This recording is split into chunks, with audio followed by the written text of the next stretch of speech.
coming in January. He said relations will remain tense. In Shanghai, I'm Jennifer Pack for Marketplace.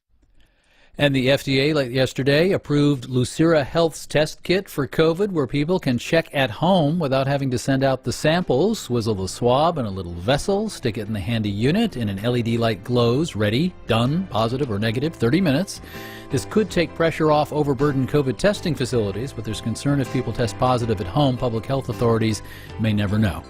I'm David Brancaccio, Marketplace Morning Report. From APM, American Public Media. Wayne Hogan of the Terrell Hogan Law Firm. I'm Wayne Hogan. It's the #1 killer of teens. One text or call can wreck it all. Let's put an end to distracted driving. Learn more at waynehogan.law. Baptist Health knows how important it is for women to carve out time for themselves, so they created For Her, a program to make staying healthy one less thing to think about. Learn more at baptistjacks.com/4HER. North Florida TPO, proud sponsor of WJCT's First Coast Connect, bringing to the community innovation in transportation planning, commuter services, clean fuels, and intelligent transportation systems. More at northfloridatpo.com. This is WJCT News 89.9 Jacksonville. Ahead in the next 5 minutes, live local news for the First Coast from the WJCT News team.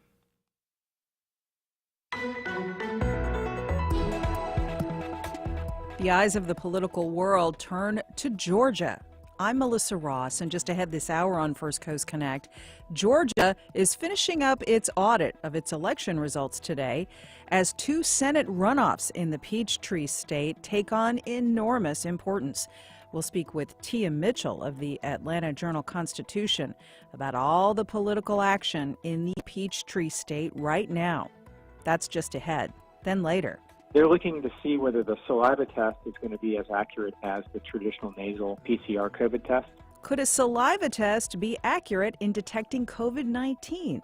We'll tell you about a local research study determining if saliva might work as well as nasal swabs in finding coronavirus. That and more is just ahead.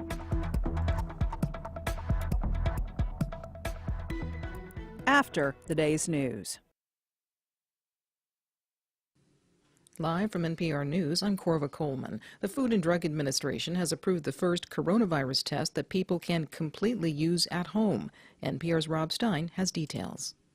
The test is designed to let people swab themselves at home and get results within minutes from a small handheld device.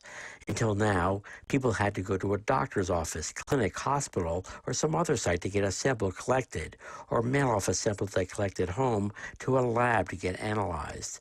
The new test will provide results at home within minutes, but will still require a prescription. And initially, the test will only be available on a limited basis in Florida and California. It won't be widely available until the spring. Rob Stein, NPR News. Police in Berlin have used water cannons to disperse thousands of protesters who refuse to wear masks and keep their distance. As NPR's Rob Schmitz reports, they were protesting Germany's lockdown measures and mask-wearing requirements. After repeated warnings to protesters to leave the area around the city's Brandenburg Gate, Berlin police fired water cannons and officers in riot gear moved through crowds to carry away protesters who refused to leave. The protests come as German lawmakers debate a bill that'll provide the legal underpinning for the government to issue social distancing rules, require masks in public, and close stores and other venues to slow the spread of the coronavirus. These measures are supported by most Germans, but a vocal minority has staged regular rallies around the country, arguing that the restrictions are unconstitutional. The measures are expected to pass both houses of parliament and be signed by Germany's president. Rob Schmitz, NPR News, Berlin. The Federal Aviation Administration has cleared Boeing's troubled 737 MAX jetliner to return to flight. It's been grounded for nearly 2 years after 2 deadly crashes. These were linked to a faulty flight control program and flawed sensors that left pilots unable to control the jet. Boeing admitted it knew about the problems and failed to take action. The company and the FAA were also criticized over how the jet was first certified. President Trump has fired the top U.S. cybersecurity official in charge of protecting the nation's elections. NPR's Giles Snyder has more. Chris Krebs is believed to have found out about his firing the same way others who have been fired by the president have, through his Twitter feed. Trump tweeted that Krebs' firing is effective immediately, accusing him of making what Trump claimed was a highly inaccurate statement about the election's security. Since the election, Krebs has repeatedly pushed back against claims that it was marred by widespread fraud, and he's won high praise for his work. Twitter itself flagged Trump's tweets for promoting misinformation. NPR's Giles Snyder reporting. This is NPR News. WJCT News 89.9 is sponsored in part by Humana, offering a variety of plans to fit your needs. Information at 904-303-2505. The time is 9:04. This is WJCT News 89.9 Jacksonville. I'm Michelle Corum. A new task force is coming together this week to look at how Northeast Florida can recover from the economic impacts of the coronavirus. WJCT News' Brendan Rivers reports. The Northeast Florida Regional Council created the Economic Resilience Task Force.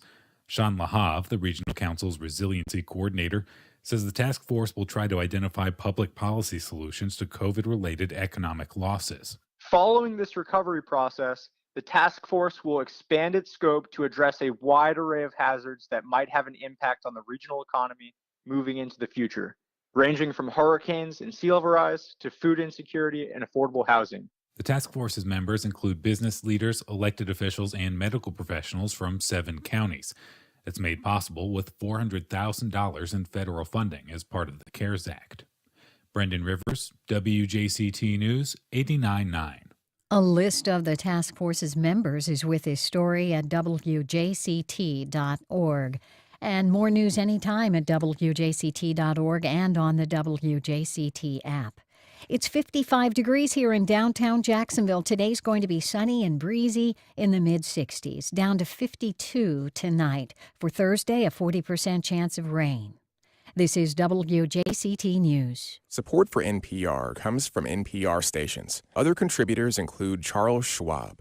Charles Schwab Financial Consultants believe in getting to know the people behind the portfolios with personalized advice, tax-smart investing strategies, and retirement planning. More at schwab.com.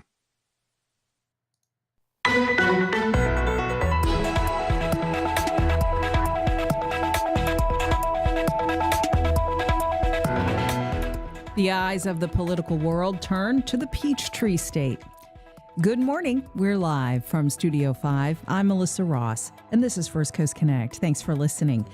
Just ahead this morning, the latest on the ground up in Georgia as the state certifies its election results and looks ahead to 2 very important U.S. Senate runoffs. What are your questions about what's happening in Georgia? Are you up there in South Georgia listening right now? Give us a call. St. Mary's, Canning, Glenn County, and all of you up there in that region. It's 549-2937. Then later, could a saliva test be effective in detecting COVID-19? We'll tell you about a local study looking at just that.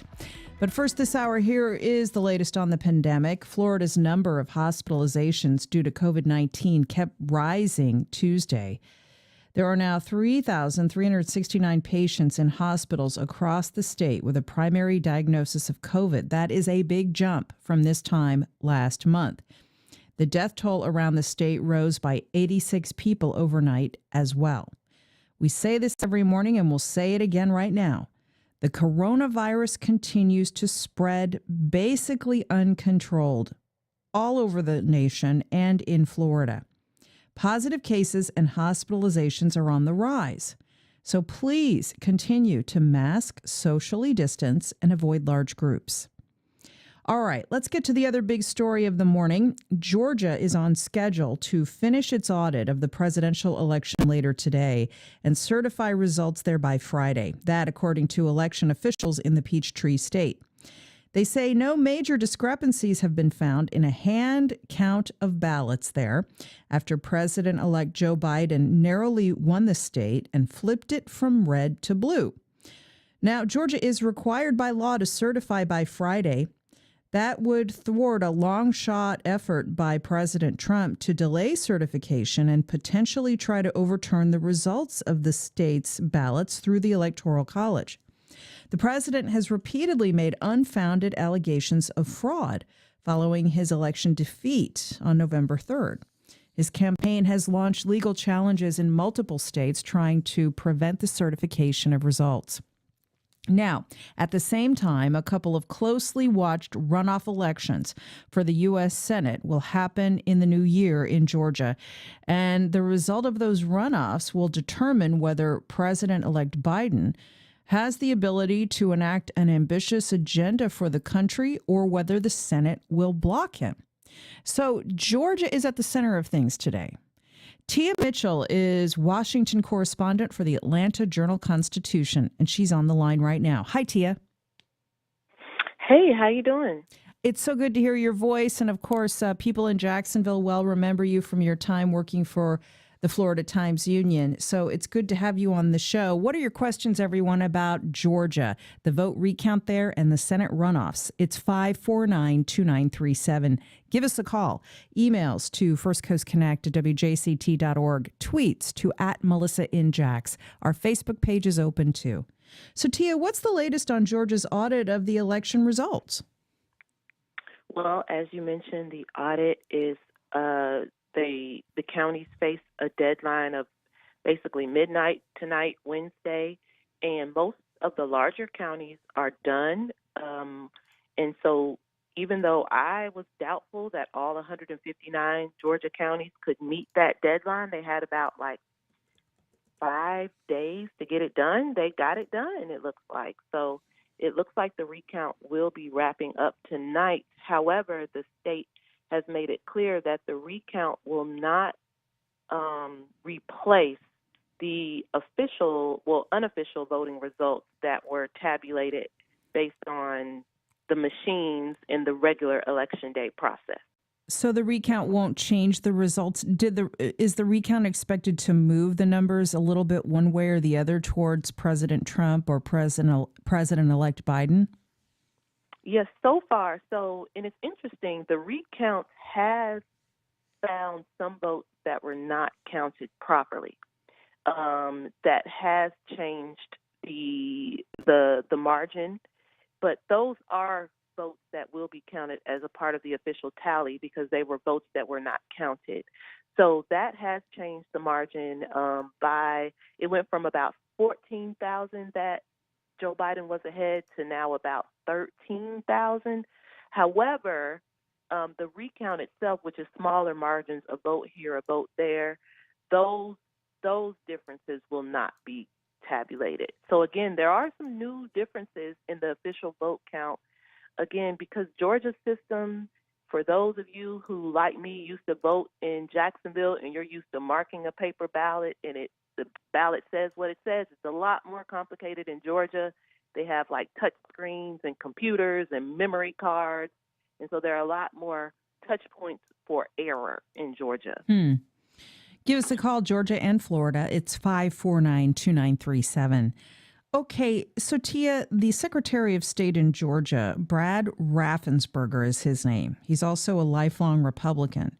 He says he's getting extraordinary political pressure to somehow overturn the results in Georgia, including from Senator Lindsey Graham of South Carolina. Graham is the chair of the Senate Judiciary Committee in Washington. What is Raffensperger alleging is happening?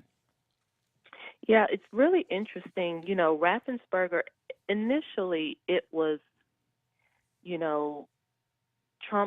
President Trump and his allies, including Senator Perdue and Senator Loeffler, who are both in these runoffs that I know we'll talk about a little bit later. But they were, without really any evidence, accusing Secretary Raffensperger of, botching the election, not doing a good job managing election, allowing illegal votes. But they had very little evidence. And initially, Secretary Raffensperger, who is Secretary of State, he is elected. Again, we know that Florida changed that after the 2000 recount. Georgia's Secretary of State is still elected. And so he pushed back and would say, we're doing a good job. But then he did this blockbuster interview where he said not only did he push back on fellow Republicans who were questioning the integrity of the election, but he said, actually, I have Republicans asking me to not count all the votes. And he accused Senator Graham of South Carolina of calling him up and asking him about mail-in ballot and how they match signatures and if there's a way to not count them in certain counties. And that kind of created a turn where Raffensperger was going on the offensive against some of his fellow Republicans. So there's a lot of GOP infighting right now. It's even being called a Republican civil war in Georgia over how this is all going to shake out. Raffensperger, the Secretary of State, so far, he's really standing up to pressure within his own party to actually toss legally cast mail ballots. This is really an extraordinary situation. Georgia was won narrowly by Joe Biden by just, what is it, about 12,000 votes or so. And it has long been a red state. It flipped blue due to a lot of grassroots efforts on the ground, led by Stacey Abrams of the group Fair Fight and some others.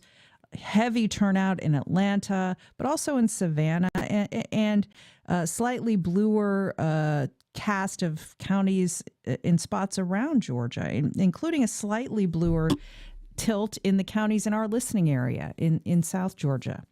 So, Tia, is it accurate to say that this is a Republican civil war in Georgia over political power in the state?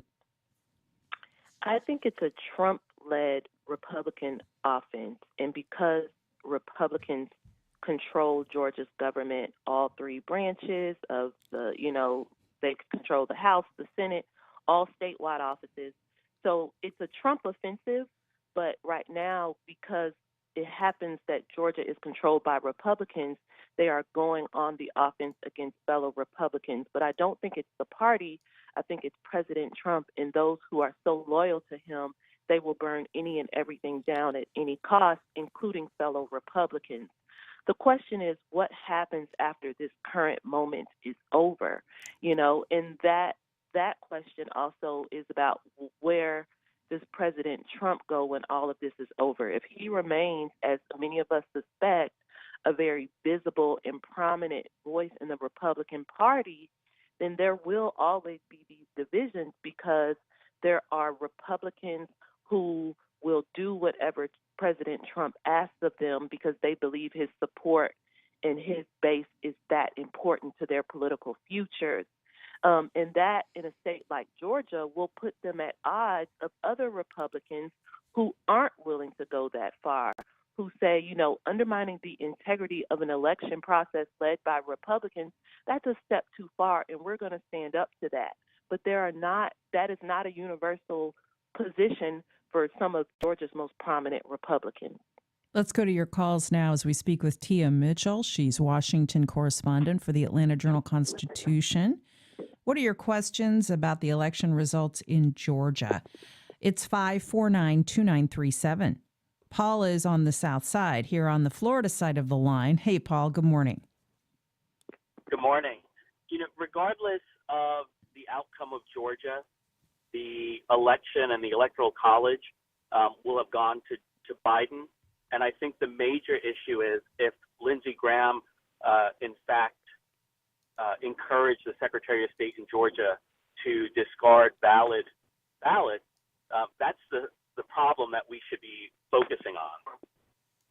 Thanks, Paul. Yeah, Tia, Lindsey Graham, the Republican senator from South Carolina, chair of the Senate Judiciary Committee, according to Georgia's Secretary of State, Graham called him, pressured him to throw out ballots. Graham denies doing that, although he did admit to calling Brad Raffensperger. There were apparently witnesses to this call. Graham also claimed he called secretaries of state around the country where ballots are still being audited, like Nevada and Arizona. Those secretaries of state say, no, he did not call us. Will Lindsey Graham face any consequences for what appears to be an attempt to tamper with the election? result? I expect there will be ethics complaints filed against Senator Graham. I would suspect that those complaints will probably wait till everything is said and done to avoid not becoming a distraction that can be used against Democrats during this crucial runoff. But quite frankly, ethics complaints are filed against lawmakers in Washington for far less. So I don't see a scenario where there won't be ethics complaints in investigations. And those will take time to shake out. But I'm sure he can expect those things to happen. Whether he'll ultimately be cited is something that I don't think anyone can predict. But I think he should expect the investigation. It's 549-2937. Whether you're in Florida or Georgia, we want to hear from you. Okay, let's talk about the Georgia runoffs. They will determine which party controls the U.S. Senate. Two important runoffs in January in Georgia. Republican Senators David Perdue and Kelly Loeffler face challenges from Democrats Jon Ossoff and Raphael Warnock. The Democrats need to flip both of these seats to have unified control of the White House and Congress. So much money, Tia, is pouring into Georgia already to affect the outcome. How do you see these runoffs playing out? I mean, there was extraordinary turnout in Georgia, as we saw everywhere, but it's going to be hard for either side to motivate their base, I would think, to come out and vote yet again in this runoff that is coming. Yes, so there are a lot of variables here. Let's talk about the Republican side. You know, you have the leader of your party, President Trump, undermining the integrity of the election, undermining the integrity of mail-in balloting. And there is concern that, again, this runoff requires people to kind of get motivated to do it all over again. And so will Republican turnout be depressed because of all the questions about whether your vote even matters in Georgia? Whereas on the Democratic side, you have a similar issue as far as turnout being a big concern, but that's because Democrats just historically have not performed well in statewide runoffs. You know, Democratic voters, Democrats always have had a harder time turning out their less involved, newer voters, less active voters, less engaged voters. That's always been a bigger hurdle for Democrats. And now they've got to do it in a runoff that doesn't have as much visibility as, you know, a presidential election year. Now, what's going to negate that on both sides, as you mentioned, is all the money, all the attention on Georgia. And, you know, we're just getting started. It was an 8-week runoff period. We're now, you know, a couple of weeks in, but as we get closer to that January 5th final day of the election, as we get into the early voting period, as we get into the period where absentee ballots start being mailed to voters, it's going to ratchet up, and it's going to be unavoidable for Georgia voters. The question is which side can turn out more voters and raise the stakes, knowing that the balance of power at the U.S. Senate is what's at stake. Sure. And a lot of attention was paid to the extraordinary turnout in Atlanta. But can you talk a little bit about the other parts of the state and how they played a role in the outcome in Georgia? Because let's take a moment to reflect once again how extraordinary it is that a Democrat won Georgia in the presidential election. That's a really earth-shaking political development in your state.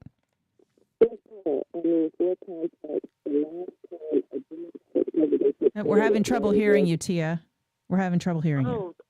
Let me move around. There you go. That's just better. A little better? Yeah. Okay. So the last time a Democratic presidential candidate won in Georgia was Bill Clinton in 1992. He did not carry the state in 1996. And during that period, Republicans, again, were gaining more control, more power in Georgia government. As to right now, again, Republicans control the legislature, control the governor's office, and all statewide elected offices. And so it is very extraordinary that this is the year that a Democrat was able to win in a presidential race, but we know that there are so many factors at play.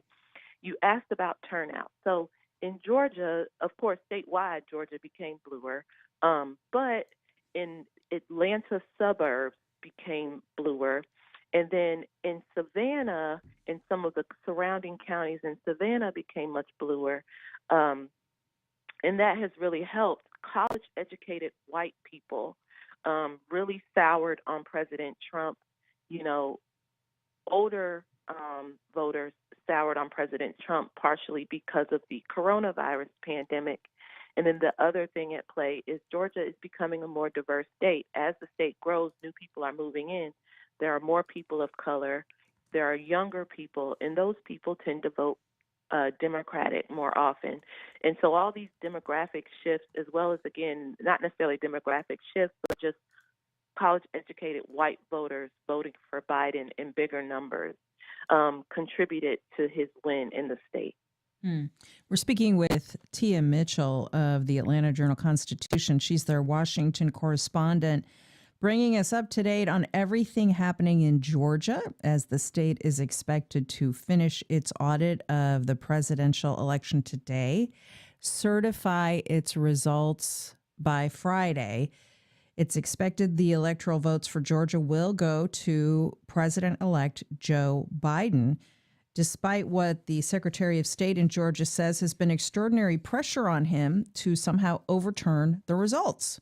Give us a call, 549-2937. Thomas in St. Mary's, Georgia. Hi, Thomas. Good morning. I just wanted to bring to your attention, hopefully you have it in front of you, Camden County has posted their recount numbers. I think as you can see in front of you, the difference in the official count after the election and the recount is very, very small. Less than 10. Do you see those numbers? I see the email you just sent me. It looks like Donald Trump gained 1 vote in St. Mary's, Camden County, and Joe Biden gained 2, it looks like. Is that right? No, Trump gained, it went from... Oh, sorry, no, it's more like 12 votes. Yeah, I'm just glancing at it. Go ahead, Tom. Yeah, and Biden gained 2, and Jorgensen, it was a exact match. The other things I want to bring to your attention and the audience attention, not only are the Senate races in Georgia important, we have a Public Service Commission a race that will be on the runoff, and municipal elections, we have 2 seats in St. Mary's for city council that are up for election. Also, the early voting dates are going to be really, really difficult this time because of the holidays, Thanksgiving falling in the middle of the recount period. So tomorrow our Board of Elections is having a meeting to decide the locations, times, and dates for the early voting. And lastly, I want to bring everybody's attention to the absentee ballot, which was such a large turnout in Camden County as well as Georgia. Absentee ballot requests should be submitted by those people that want to go that route, even if they voted in the regular election. If they're under 65 or don't qualify for automatic reissue of the absentee ballot, they need to request it again. So that information is available online and through the newspaper, which is our Tribune in Georgian. But those are highlights that we need to make sure absentee ballot votes are as strong during the runoff as they were during the general election. Thank you so much for all of that, Tom. That's Tom up in St. Mary's, Georgia. Tia, Tom is following this closely in his county, of course. And as he pointed out, the recount only netted the president a handful of new votes in his county and a couple of new votes for Joe Biden. And, it's interesting, too, when he talked about absentee ballots and the upcoming runoff.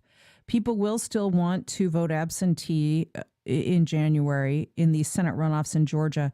I was also struck by comments yesterday from the Georgia Secretary of State that because President Trump did so much to discredit mail-in voting, that he actually hurt himself in Georgia, that a lot of Republicans in Georgia voted in the primary by mail, but then did not do it in the general election.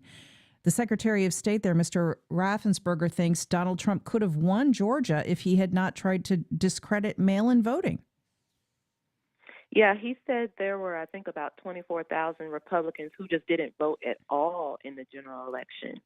And again, like I mentioned before, Raffensperger is now going on the offensive.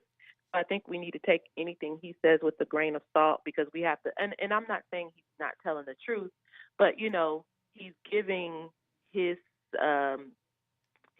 take on things, and we haven't. There are a lot of data about the election that is still going to need to be studied and analyzed, and we don't have the complete picture because the election itself is not finalized. But I take him at his word for it, that there were 24,000 Republicans who didn't vote.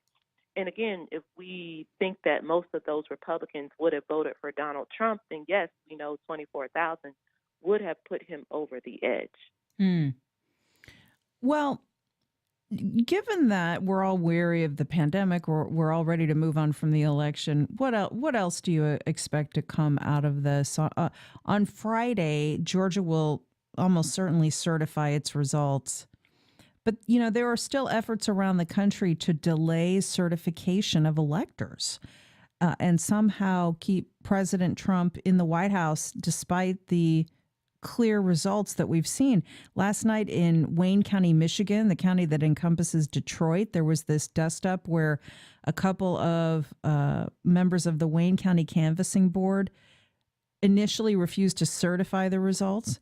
There's a lawsuit in Nevada seeking to overturn the results there and call for another whole new slate of electors that would certify Nevada for the president, even though we lost the state. These trends are alarming. Yes, but I think, again, to keep it with a grain of salt, yes, there was a dust-up in Wayne County, but they came back and they certified the results later that same day. So far, there have been temporary roadblocks, and we have to stay vigilant. We're having trouble hearing you again, Tia. Sorry. I'm sorry. There have been temporary roadblocks, but so far, I think voters have to stay vigilant and engaged in the process and ensure that the elected officials are following the law.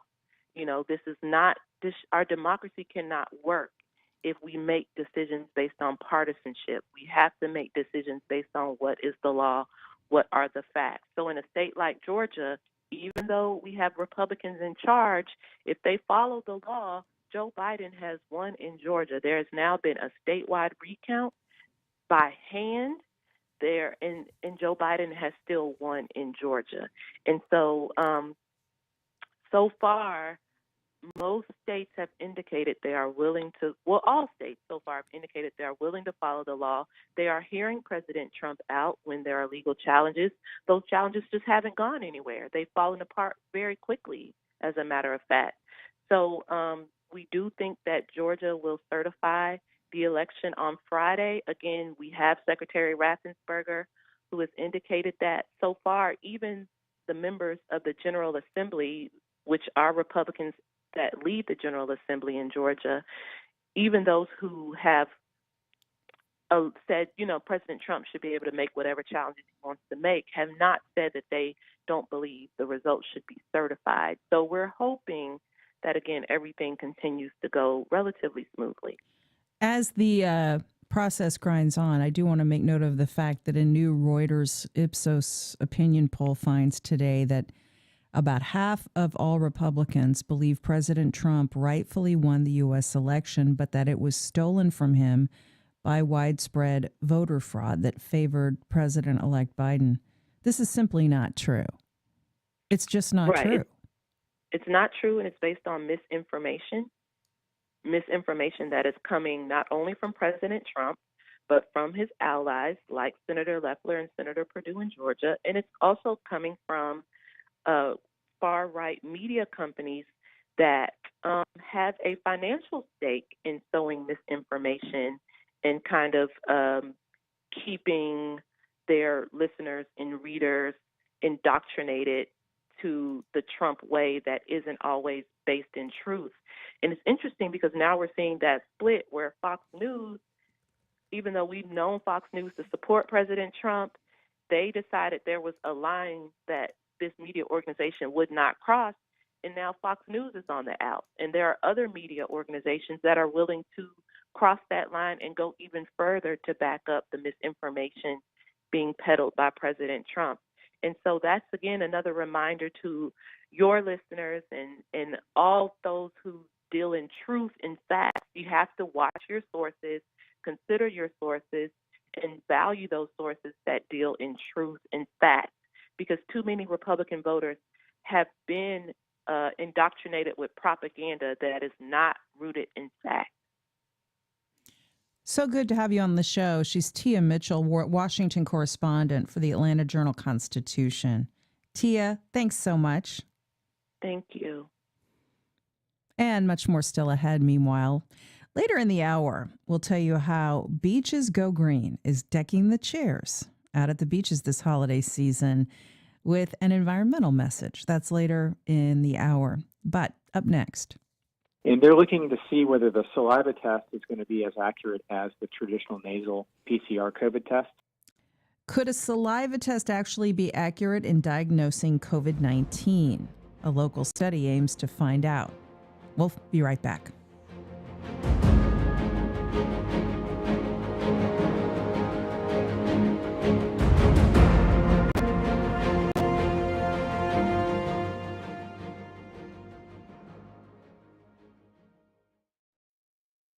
Join WJCT for Voices of the First Coast, one small step across the political divide, a nationwide project with the goal of breaking down boundaries between strangers. At this free event, you'll hear from StoryCorps founder Dave Isay, listen to excerpts from select conversations recorded across the First Coast, and engage in discussion with participants. Join us on Thursday, November 19th at 7 p.m. This virtual event is free, but reservations are required. Information at wjct.org/events. Turntable Tuesday can now be heard on Anthology on the WJCT app and 89.9 HD3. For the best on vinyl, listen to Anthology Tuesdays at 9. Turntable Tuesday, part of the Jacksonville Music Experience.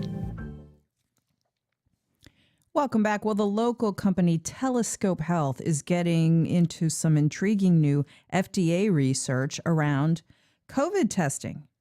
They're taking part in a research study, and it's going to look at whether saliva testing offers an accurate diagnosis for the coronavirus. Just a little spit sample instead of having that swab stuck up your nose. So saliva testing is being talked about as an affordable and easy alternative to those invasive nasal swab COVID tests. But here's the issue. Would a saliva test be accurate? Dr. Matthew Rill is the CEO of Telescope Health here in Jacksonville. I spoke with him. Dr. Matthew Rill, good to talk to you. Thanks for being with us. Good morning, Melissa. I really enjoy your show. Thanks for having us on today. Oh, happy to do it. You know, there are so many ongoing questions about COVID-19 testing and rapid testing versus traditional testing. People want to know if their results are accurate. You are participating in this study to look at saliva testing for COVID. Tell us about it. How is this working? Yeah, so we're participating in an FDA study with a company called Protein Diagnostics out of Orlando. And they're looking to see whether the saliva test is going to be as accurate as the traditional nasal PCR COVID test. They're using a really interesting technology called next-generation sequencing. And it's similar in accuracy to PCR, but it gives them a lot more information about the virus itself, its DNA, and we think that information will be very important for understanding what's happening with COVID-19 now and its mutations, but also developing vaccines down the road. How can we know if saliva testing is an accurate way to determine if we have the disease or have an active virus? So in this study, they're actually going to compare the saliva test directly to the current nasal PCR test. So it'll be a head-to-head comparison, and our hope is that the saliva is as accurate as PCR or better. And in that case, it really, I think it offers patients a much more comfortable way to be tested. It's also safer for those that are administering the test. They wouldn't have to go through as much supplies or be as exposed to folks. Yeah, I mean, it would be great if this works because certainly people that have to get the COVID test with the nasal swab have not exactly enjoyed that experience. I mean, it's uncomfortable to say the least, isn't it? It is. I can say that from firsthand knowledge. Mm-hmm. And how often have you been tested? You know, our team, we've been trying to be very careful with our team. So I personally have been tested 4 times. But we test our team members that are at the sites even more frequently to make sure that, 1, they don't contract the illness, and 2, they wouldn't be exposing any others to the illness. So are you having people act as guinea pigs locally, offering up their saliva? How is this study working? So Protein Diagnostics set it up so that if you have symptoms or you have a known exposure to somebody who's positive for coronavirus, they'll have you come into our site, and it's in Neptune Beach from 7 a.m. to 3 p.m. Thursday through Saturday. And if you come in, they'll actually give you a $25 gift card for opting in. And when you're there, we'll collect our normal sample, which is a nasal sample at this point. But then Protein Diagnostics has us collect 3 more samples: 2 saliva, which is basically just spitting into a little test tube, and then 1 nasal for their comparison. And how much longer is the research study going to be going on? And when might you have results? You know, they've proven this NGS and next generation sequencing to be effective in other body fluids, including the nasal and bronchial lavage. They're really trying to get EUA approval for the saliva test, and I would expect that we would know within, late winter, early spring, whether or not this was effective. And that's about the time we might be also having access to a vaccine. So early next year could be momentous for moving ahead on this virus, couldn't it? We all hope so. I mean, there's a lot of great news right now about the different companies with, progress in their vaccines, and we're hopeful that we see those land in Jacksonville here in the late winter, early spring. Okay, but in the meantime, as we talk with Dr. Matthew Rill, CEO of Telescope Health, about their diagnostic research study, this has to do with whether saliva testing offers an accurate COVID-19 diagnosis. So as you mentioned, Doctor, could you repeat again how people can be part of this study? Sure. If you'd like to participate, come to our Neptune Beach testing site. It's open from 7 a.m. to 3 p.m. from Thursday through Saturday. And just opt in when they check you in, and they'll collect the needed samples while you're there. It just takes a few minutes. And then for your trouble, Protein Diagnostics is going to give you a $25 gift card. Okay, so there's a little incentive. Any other thoughts about how this region is dealing with the ongoing pandemic? Because certainly we're all really weary of it, but we can't really let our guard down. The virus is still active. No, I think you're right. And certainly if you look at other parts of the country, the numbers are just blossoming, and they've gone up in a lot of scary ways. I think, like what happened in the spring, we're lucky in the sense that we live in a fairly spread out environment. There's a lot of open air. It's not cold enough to drive people indoors. And I think that, the mayor's done a good job of promoting masks in our area, more so than some of the surrounding areas. And so our numbers are increasing, but they're not increasing at the rate we're seeing in other communities. So I think if people are careful during the holidays and socially distance and continue to wear masks and watch for surface contamination, we can just do common sense things to reduce the spread of the virus. Absolutely right. Well, thank you so much. He's Dr. Matthew Rill, CEO of Telescope Health. Thanks, Doctor. Thank you, Melissa.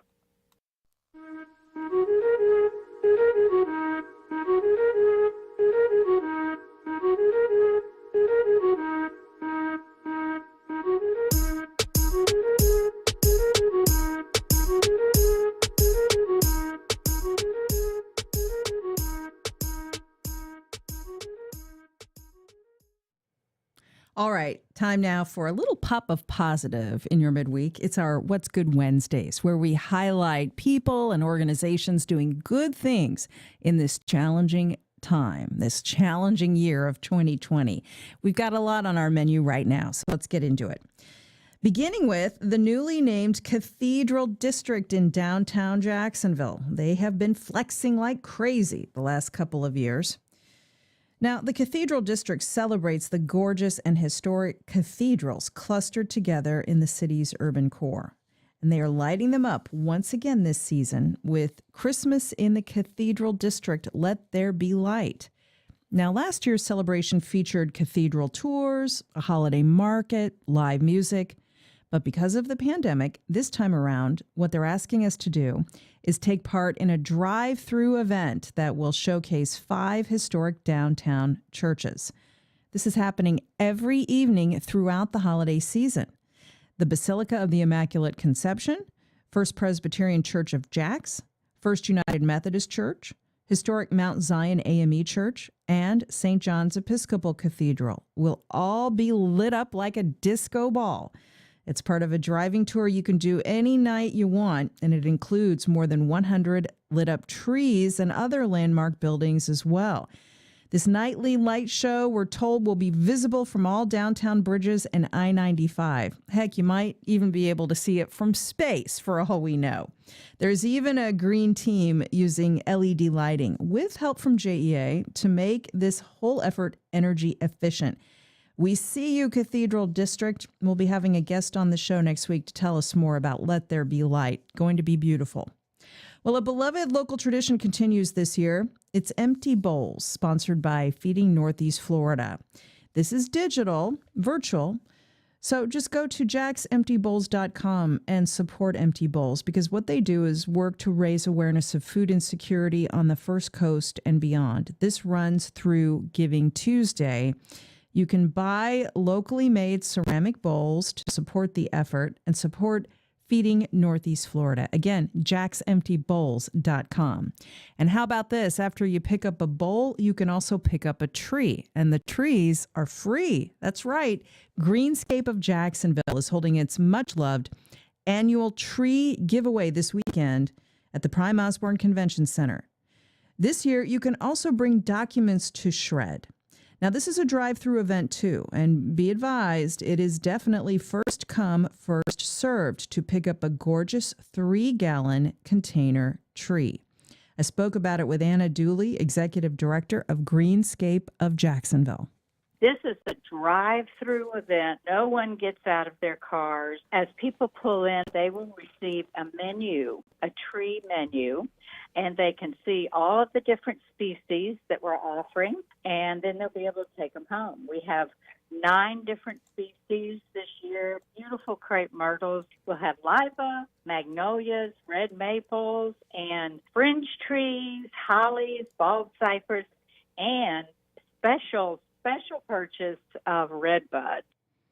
Some great choices. Greenscape works to maintain and increase this city's lush tree canopy with events like their annual tree giveaway. Get out there Saturday morning, 9 a.m. at the Prime Osborne Convention Center. Add a beautiful tree to your yard. Again, this is free. And if you need paper documents to shred, bring those as well. They will do that for you. Well, St. Augustine's annual Nights of Light celebration continues this year, even in the pandemic. And we are also pleased to inform you that the 4th annual Nights of Pints is also going ahead in the nation's oldest city. 4 St. Augustine breweries are taking part in the fun: Old Coast Ales, Bog Brewing Company, Dog Rose Brewing, and Ancient City Brewing.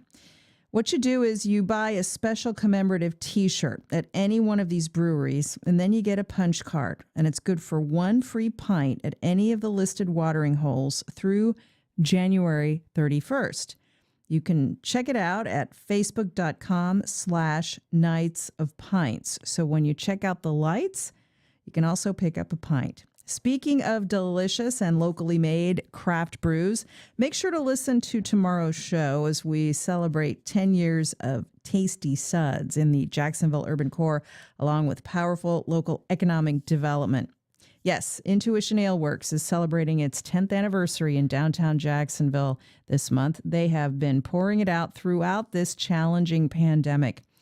It's actually been documented that locally owned microbreweries are a powerful tool for city vibrancy and economic development. So we celebrate their 10th anniversary We raise a glass to Intuition Aleworks and all of the other locally owned places like them that bring in revenue and fun to cities.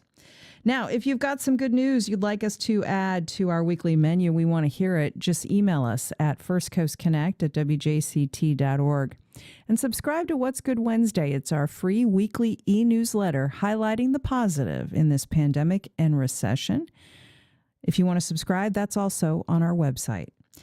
In a moment, we'll tell you how the beaches are going green this holiday season as we speak to the founder of Beaches Go Green and what she's doing to green up Deck the Chairs. That's in just a few moments. Keep listening. We'll be right back.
An Israeli winery has bottled up a vintage called Pompeo, and the U.S. Secretary of State may be dropping by for a taste. Problem is, the wine is made in a Jewish settlement built on what used to be Palestinian land. West Bank settlements are illegal under international law.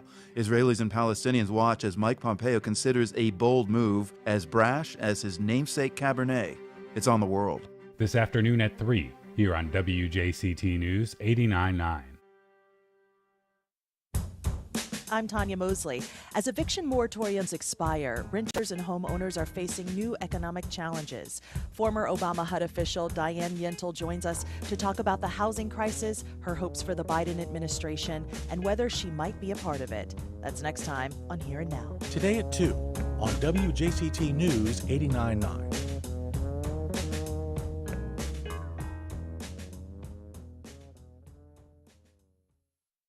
On the next Fresh Air, John Wiener, author of a book about the Chicago 7 conspiracy trial that's been reprinted to coincide with the new Aaron Sorkin film about the trial. Wiener says at the end of the 60s, it seemed that all the conflicts in America were distilled and then acted out in the courtroom of the trial. He's written extensively about the 60s. Join us. Today at noon on WJCT News 89.9. Moody, sometimes melancholy, Matt Berninger's latest album has been called Gorgeous and Unfussy, with a nod to the genius that gave us Green Eggs and Ham. Missing, Fishin', Vision, Prison. Big fan of Dr. Seuss. I'm Jen White. The frontman for The National talks about his career and why he got involved in the Biden campaign. Next time on 1A. Today, starting at 10 on WJCT News 89.9.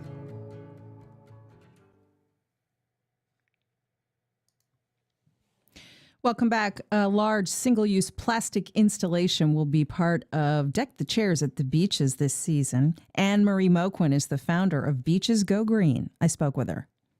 Anne-Marie, good to talk to you. Thanks for being with us. Hi, Melissa. Thanks so much for having me.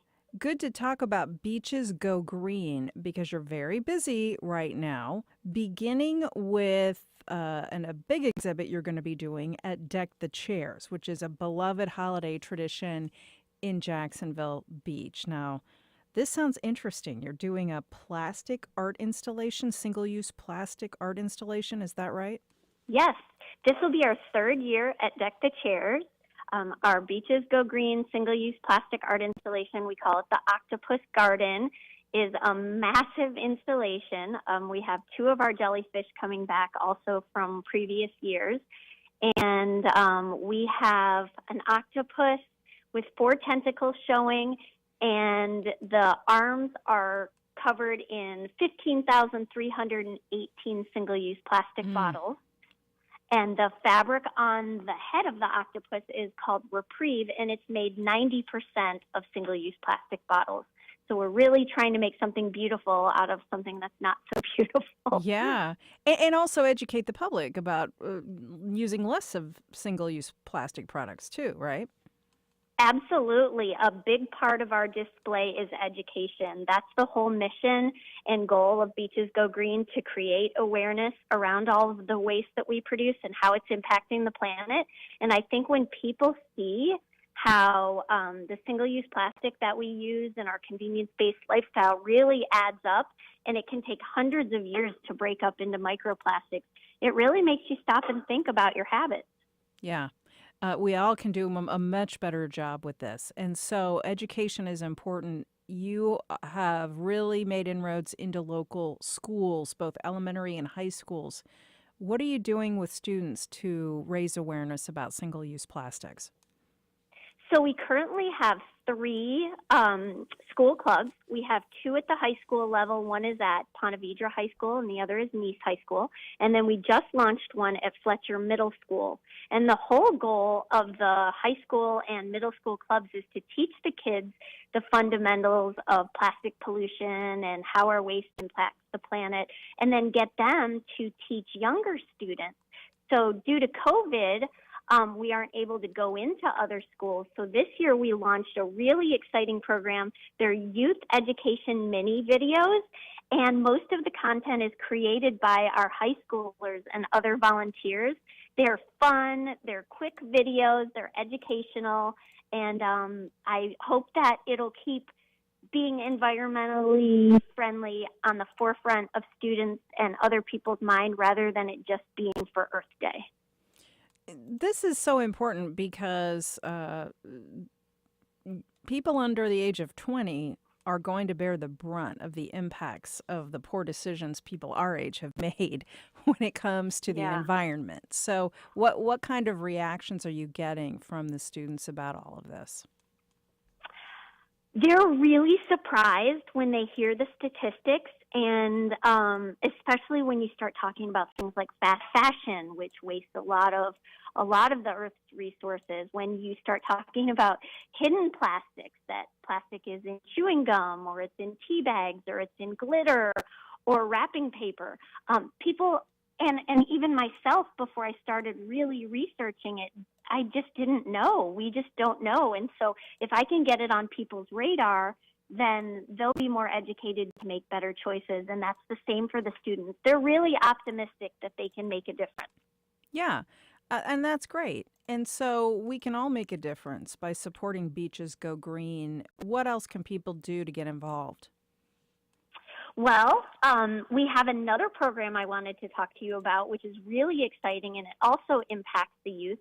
We launched a reusable water bottles for sports programs, and so far we have sponsored, along with community sponsors, almost 3,000 reusable water bottles for athletes in local schools. We have done Ponte Vedra High School, Fletcher Middle School. We're working on the YMCA Camp Immokalee, as well as all the Ponte Vedra Athletic Association sports like JDL, Storm Soccer, and so on. So we're really making an impact, focusing on choose reusable over single use. I don't know if you've ever been to any of the sports fields, but the garbage cans are typically overflowing in single-use plastic water bottles or Gatorade bottles. And so we've asked the team coaches and leaders to make the reusable bottles part of the uniform. And that's been really exciting. And quite honestly, the athletes and the students love sporting their logos on the bottles. And it's just a really proud thing. They've been using them in their everyday life as well as that practice in the games. Fantastic. And a lot more at beachesgogreen.org. Check out the incredible sculpture they'll be doing at Deck the Chairs this year. in Jax Beach, a single-use plastic art installation, their Beaches Go Green Octopus Garden. It's going to be lighting up the night beginning Saturday, November 21st. And she is Anne-Marie Moquin, founder at Beaches Go Green. Anne-Marie, great work and thank you. Thank you. Check it out, everyone. That's our show. Thanks for listening. Our producer is Heather Schatz. Josh Torres is show director. Our news director is Jessica Palumbo. Bill Bortsfield runs digital. Keep those emails coming to firstcoastconnect@wjct.org. Catch our rebroadcast tonight at 8 or our podcast. We'll be up later today, wherever you listen. I'm Melissa Ross. This is First Coast Connect on WJCT News 89.9. We'll be back here again at 9 a.m. tomorrow. Have a great day and wear your mask.